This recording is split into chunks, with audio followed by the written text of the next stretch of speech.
تو ایئرپورٹ جانے اسلام آباد میں جا رہا تھا, گٹر میں گاڑی پھنس گئی ہماری نا, تو وہاں سے میں نے بلاگ شروع کر دیا.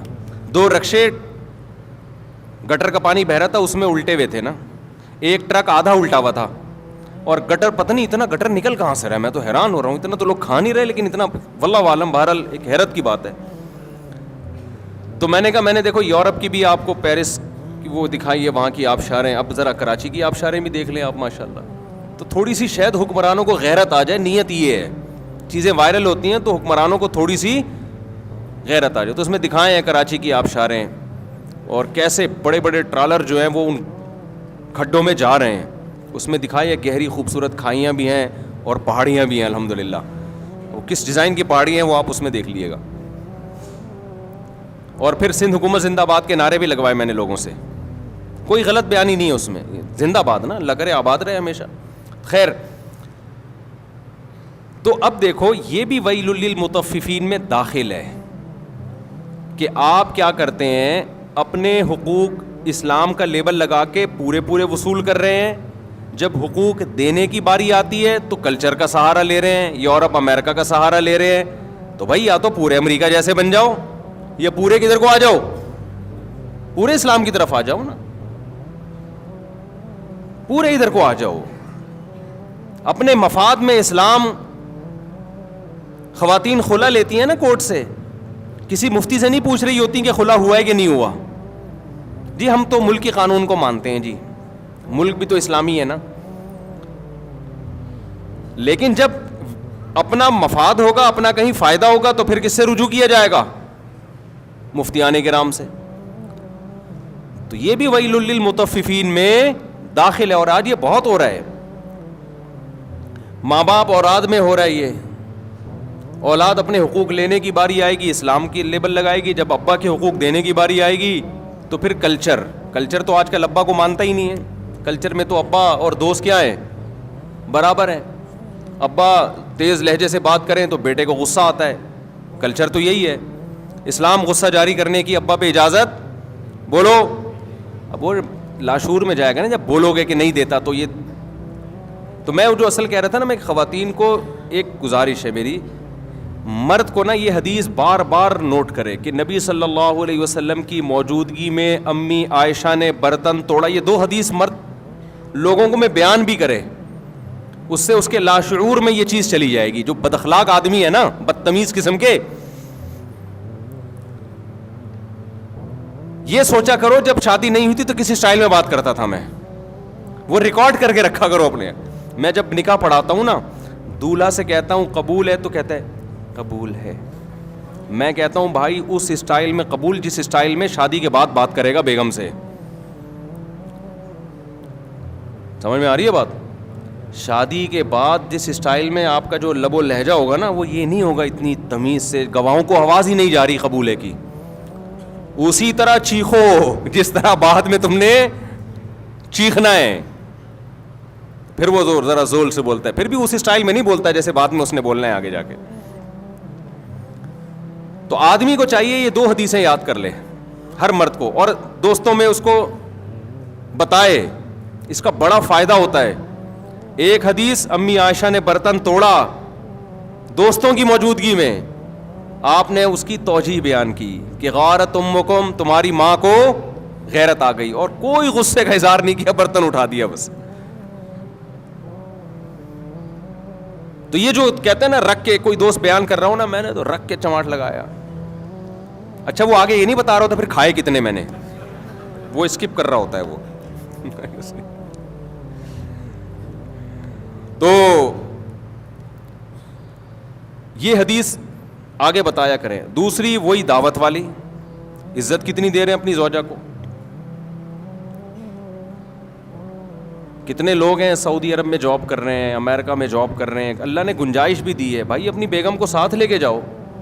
وہ کہتے ہیں یار گزارا مشکل ہو جائے گا. سب گزارا تو مشکل ہو جائے گا, لیکن تمہاری شادی اس لیے تھوڑی ہوئی کہ بیگم یہاں رہے, تم اس کو کھلاؤ, صرف کھلانے کے لیے تھوڑی ہوئی ہے. زوجہ کا جو مطلب ہے, صاحبہ کہتے ہیں عربی میں, ساتھ رہنے والی, ساتھ رہنے والی. تو ساتھ رہنے والی کیا, جب آپ جاب کرنے کے لیے گئے سعودی عرب یا کہیں گئے, ایک سال کے بعد آپ مہینے میں ایک دفعہ, سال میں ایک دفعہ آ رہے ہو, اور ریٹائرمنٹ پہ اب آپ ہو گئے, 20-25 سال تو بیگم کے بغیر گزر گیا نا, تو یہ صاحبہ کہاں سے ہو گئی؟ ساتھ, صاحبہ کہتے ہیں ساتھ رہنے والی. کوئی بہت ہی غریب ہو بیچارہ نہیں افورڈ کر سکتا, اس کے احکام الگ ہیں, لیکن نارملی ایسا نہیں ہوتا اور نہیں ہونا چاہیے. اللہ کا خوف پیدا کرنا چاہیے. جہاں جا رہے ہو شریف آدمی ویسے بھی کوشش کرتا ہے کہ بیگم ساتھ ہو, کیونکہ وہ ریموٹ کنٹرول کی طرح آپ پہ نظر رکھتی ہے, لہذا کوشش ہوتی ہے عزت دار لوگوں کی بیگم کو ساتھ لے کے جاؤ. دوسرا یہ حدیث جو میں نے بتائی نا, 2 حدیثیں, یہ اگر آپ آگے نقل کریں گے نا تو اپنے حالات شاید کچھ سیٹنگ پہ آ جائیں. اور خواتین کو پتہ ہے کیا سوچنا چاہیے؟ عورت کو یہ حدیث بار بار, قرآن کی آیت الرجال قوامون علی النساء, اللہ نے سربراہ کس کو بنایا ہے؟ مرد کو. سر کا تاج کس کو بنایا ہے؟ مرد کو بنایا. آقا کس کو بنایا ہے؟ عورت مرد کی غلام نہیں ہوتی, ماتحت ہوتی ہے. غلام اور ماتحت میں فرق ہے. دیکھو آپ آفس میں ہوتے ہو, آپ کا ایک باس ہوتا ہے, آپ اس باس کے غلام نہیں ہوتے, لیکن کیا ہوتے ہو؟ ماتحت ہو. صدر, وزیر اعظم, ہم ان کے غلام نہیں ہیں, لیکن ماتحت ہیں یا نہیں ہیں؟ ماتحت کی کام ہوتا ہے ایک جو سربراہ ہے اس کو عزت دینا, نمبر 2 اس کی اطاعت کرنا. ہر چیز میں رکاوٹ, ہر چیز میں رکاوٹ. کوئی بات میاں کرے فوراً اس کے, ایک آدمی نے کہا میں نے اپنی بچی کی شادی کرنی تھی, ایک رشتہ آیا, مجھے پتا تھا میں بولوں گا تو بیگم میری مخالفت بولے گی, یہاں نہیں کرنی میں نے. تو کہہ رہے میں نے کسی کو بھیج کے بیگم سے کہلوایا کہ اس کا اچھا رشتہ آیا ہوا ہے, لیکن اس کے تمہارے میاں نہیں مان رہے, تو وہ مان گئی فوراً. یہ سچی مچی کا واقعہ ہے, وہ مان گئی. اور میاں گھننا بن گیا, نہیں نہیں یہاں نہیں کرنا, مجھے یہ بالکل پسند نہیں ہے, میں نہیں کر سکتا یہاں پہ یہ. اور یہ ابھی کیا بتاؤں, یہ گیم بھی میں نے ہی سکھایا تھا اس کو, کیا شرمانا آپ سے. یہ طریقہ بھی کس نے سکھایا تھا؟ میاں کو.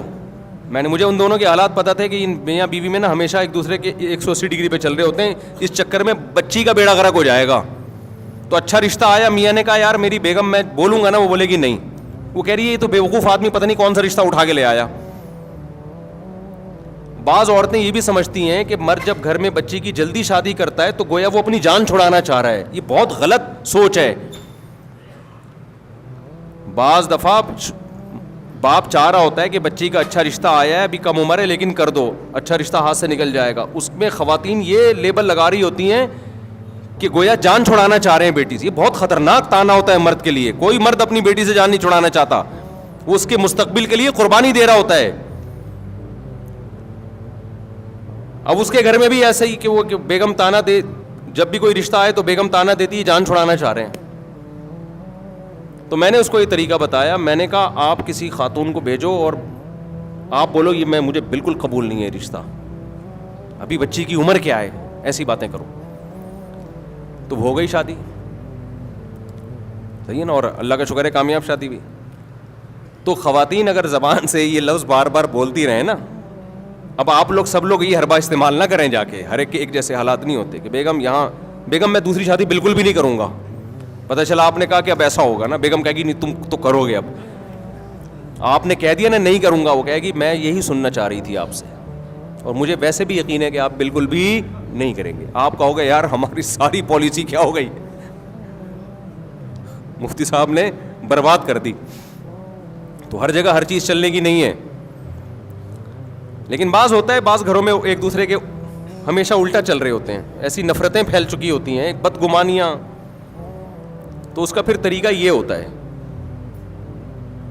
تو عورت کو چاہیے, جیسے مرد کو چاہیے نہیں یہ 2 حدیثیں بیان کرتا رہے, تو عورت کو چاہیے زبان سے نا 1 دفعہ صبح 100 دفعہ تسبیح اور شام کو 100 دفعہ کہ سربراہ گھر کا کون ہے؟ میاں ہے. یہ میرا میاں میرا سربراہ ہے, میرا آقا ہے, میرے سر کا تاج ہے, مجھے حکم دیا گیا ہے کہ میں اس کو عزت دوں, اس کی رسپیکٹ, اس کو رسپیکٹ دوں, میں عزت دوں. یہ میرا آقا ہے, آقا ہے, آقا ہے. 100 دفعہ بول لیں, اس سے گھر کا ماحول کیا ہو جائے گا؟ بہت خاندانی ہو جائے گا ماحول. ایسا نہ ہو کہ ایک اپنی ذمہ داری پوری کرے, دوسرا تسبیح نہ پڑھے, پھر الٹا ہو جائے گا. یعنی اس نے یہ والی تو پڑھ لی کہ سربراہ سربراہ سربراہ, آقا ہے آقا ہے, اور آپ نے اخلاق والی تسبیح نہیں پڑھی, تو جب وہ اور زیادہ پولائٹ ہو جائے گی تو آپ تو اور ظلم ڈھانا شروع کر دو گے اس کے اوپر. پہلے تو وہ ریئیکشن کرتی تھی, اب وہ ریئیکشن بھی نہیں کر رہی, تو اور ظالم بن جاؤ گے آپ. تو اس لیے آپ نے بھی تسبیح پڑھنی ہے اور اس نے بھی پڑھنی ہے, دونوں اپنی ذمہ داری ہوگی تو حساب کتاب چلے گا. اور اگر آپ نے اخلاق والی پڑھنا شروع کر دی, اس نے سربراہ والی نہیں پڑھی, تو آپ تھوڑے دنوں میں کیا بن جاؤ گے؟ آپ کا روب ختم ہو جائے گا, اور پھر جو ہو رہا ہے وہ ہو جائے گا, جو ہو رہا ہے اس کو بتانے کی ضرورت نہیں ہے.